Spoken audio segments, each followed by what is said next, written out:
Quthbullapur Dundigal police station పరిధిలో road ప్రమాదం చోటు చేసుకుంది. ఓ కారు అతివేగంతో దూసుకు వెళ్లి లారీ ట్యాంకర్ను ఢీకొట్టింది. ప్రమాదంలో 3 వ్యక్తులు మృతి చెందారు. పోలీసులు కేసు నమోదు చేసి దర్యాప్తు చేస్తున్నారు.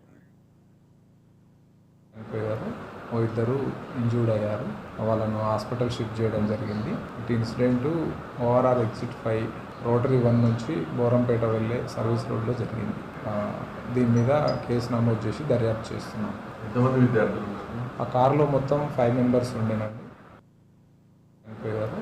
ఇద్దరు ఇంజూర్డ్ అయ్యారు. వాళ్ళను హాస్పిటల్ షిఫ్ట్ చేయడం జరిగింది. ఇటు ఇన్సిడెంట్ ఓఆర్ఆర్ ఎగ్జిట్ 5 రోటరీ 1 నుంచి బోరంపేట వెళ్ళే సర్వీస్ రోడ్లో జరిగింది. దీని మీద కేసు నమోదు చేసి దర్యాప్తు చేస్తున్నాం.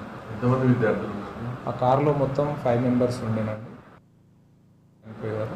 ఇద్దరు ఇంజూర్డ్ అయ్యారు. వాళ్ళను హాస్పిటల్ షిఫ్ట్ చేయడం జరిగింది. ఇటు ఇన్సిడెంట్ ఓఆర్ఆర్ ఎగ్జిట్ 5 రోటరీ 1 నుంచి బోరంపేట వెళ్ళే సర్వీస్ రోడ్లో జరిగింది. దీని మీద కేసు నమోదు చేసి దర్యాప్తు చేస్తున్నాం. ఎంతమంది విద్యార్థులు? ఆ కారులో మొత్తం 5 మెంబర్స్ ఉండేనండి.